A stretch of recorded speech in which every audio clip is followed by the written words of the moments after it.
दिया है, क्योंकि कमिश्नर के झूठ का पर्दाफाश हो गया है। कमिश्नर ने जो खुलेआम धड़ल्ले से अलग अलग जगह बैठ बैठकर झूठ बोला, उस झूठ को बेनकाब कर दिया है। अब कमिश्नर को सबूत देने पड़ेंगे, या तो सबूत दें या इस्तीफा दें। परमबीर सिंह या सबूत सामने रखें या तो रेजिग्नेशन दें, क्योंकि एक बड़ा सच सामने आया और उनका झूठ बेनकाब हुआ।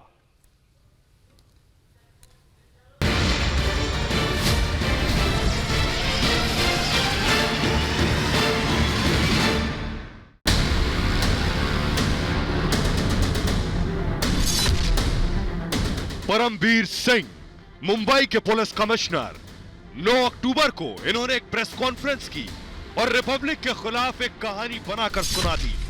बताया कि टीआरपी घोटाले में रिपब्लिक के खिलाफ सबूत मिले। आज परमबीर के उस झूठ का एक बार फिर पर्दाफाश होने जा रहा है।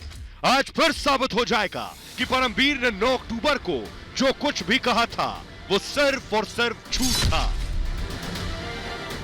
बीएआरसी ने जो अपनी एनालिटिकल रिपोर्ट सबमिट की है, उसमें जो नाम सामने आया है वो है रिपब्लिक टेलीविजन का, जिसमें के सस्पिशन स्ट्रेंथ टीआरपी के देखे गए।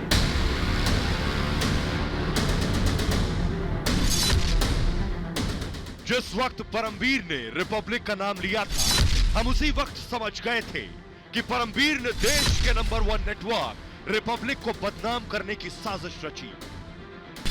हम सबसे पहले वो एफआईआर सामने लेकर आए जो टीआरपी घोटाले में दर्ज की गई थी। इस एफआईआर में रिपब्लिक का नाम कहीं नहीं था। बीएआरसी ने जो अपनी एनालिटिकल रिपोर्ट सबमिट की है, उसमें जो नाम सामने आया है वो है रिपब्लिक टेलीविजन का, जिसमें के सस्पिशन स्ट्रेंथ टीआरपी के देखे गए। टीआरपी घोटाले की ओरिजिनल रिपोर्ट रिपब्लिक भारत के पास, टीआरपी घोटाले की रिपोर्ट में सिर्फ और सिर्फ आज तक और इंडिया टुडे का नाम। इसके बाद हम असली शिकायत की कॉपी लेकर सामने आए। इस शिकायत की कॉपी में भी रिपब्लिक का नाम कहीं नहीं था। इस बड़े झूठ का पर्दाफाश करते हुए हमने और सबूत ढूंढे।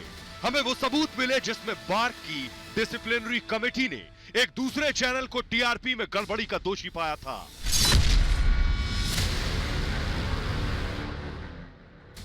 इन तमाम सबूत के सामने आने के बाद भी परमबीर सिंह लगातार हमें समन भेजते रहे।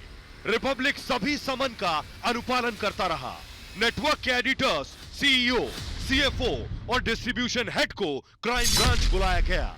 घंटों तक पूछताछ की गई और आखिर में 24 घंटे पहले ऑफ इंडिया ने बड़ा खुलासा करते हुए बताया कि इस केस की जांच में जुटे डीसीपी का तबादला कर दिया गया है। यह तबादला तब हुआ जब डीसीपी ने कहा कि रिपब्लिक के खिलाफ कोई आरोप नहीं है।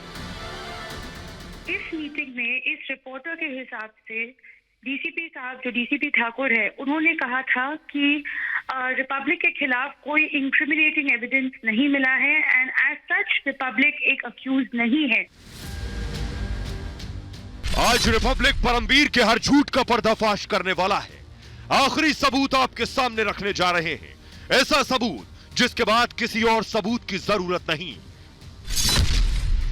16 अक्टूबर को रिपब्लिक मीडिया नेटवर्क के सीईओ ने बार्क के सीईओ को चिट्ठी लिखी। प्रिय सुनील, मैं आपसे निवेदन करता हूं कि आपने जो मुझे निजी तौर पर बताया है कि बार्क और इसकी विजिलेंस टीम को रिपब्लिक टीवी की ओर से कोई गड़बड़ी नहीं मिली है, इसे आप सार्वजनिक मंच पर साझा करें। यह बहुत जरूरी है और यह मेरी समझ से परे है। क्यों बार्क इस संदर्भ में सार्वजनिक बयान जारी नहीं कर सकता? मैं उम्मीद करता हूं कि आप तुरंत जरूरी कदम उठाएंगे। बार्क के सीईओ ने हमारी इस चिट्ठी का जवाब भी दिया। विषय 16 अक्टूबर को लिखी आपकी चिट्ठी के संदर्भ में। प्रिय श्रीमान खानचंदानी, मैं बार्क इंडिया के सीईओ को लिखी चिट्ठी के संदर्भ में यह लिख रहा हूं। बार्क इंडिया की अंदरूनी प्रक्रिया पर भरोसा जताने के लिए आपका शुक्रिया। बार्क इंडिया के सभी कामकाज code of conduct for addressing viewership mall practices के अंतर्गत गोपनीय रखे जाते हैं। यह कोड सार्वजनिक तौर पर उपलब्ध है। अगर ARG outliers media private limited के खिलाफ कोई अनुशासनात्मक कार्रवाई की गई होती तो बार्क इंडिया आपको जरूर बताता और आपसे जरूरी दस्तावेजों के साथ जवाब मांगा जाता। बार्क ने रिपब्लिक को जो चिट्ठी लिखी है उसके दूसरे पैराग्राफ को ध्यान से पढ़िए। अगर ARG outliers media private limited के खिलाफ कोई अनुशासनात्मक कार्रवाई की गई होती तो बार्क इंडिया आपको जरूर बताता और आपसे जरूरी दस्तावेजों के साथ जवाब मांगा जाता। ये दोनों ईमेल साबित करते हैं कि बार्क इंडिया को कभी रिपब्लिक के खिलाफ कोई सबूत नहीं मिले। रिपब्लिक ने कभी कोई गड़बड़ी नहीं की। इससे यह साबित होता है कि परमबीर सिंह ने जो रिपब्लिक के खिलाफ झूठ गढ़ा था उसका पर्दाफाश हो गया। रिपब्लिक ने बार्क से निवेदन किया था कि वो इस सच को सार्वजनिक करें, लेकिन उनकी तरफ से कोई संतोषजनक जवाब नहीं आया। हम ये ईमेल दिखाने को मजबूर हुए हैं क्योंकि हमें सच सामने लाना था।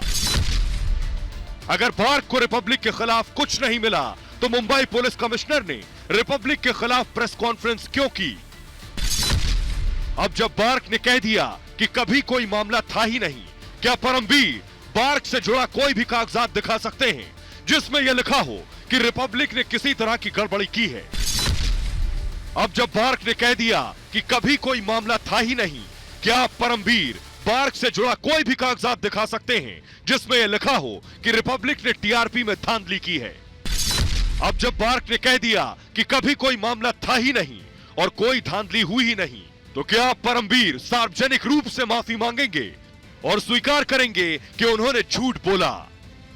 अब जब बार्क ने कह दिया कि रिपब्लिक के खिलाफ कभी कोई मामला ही नहीं बनता था, क्या परमबीर मुंबई पुलिस कमिश्नर के पद से इस्तीफा देंगे? अब जब बार्क ने कह दिया कि रिपब्लिक के खिलाफ कभी कोई मामला ही नहीं बनता था, क्या परमबीर देश से माफी मांगेंगे? अब जब बार्क ने कह दिया कि रिपब्लिक के खिलाफ कभी कोई मामला ही नहीं बनता था, तो क्या यह साफ नहीं हो गया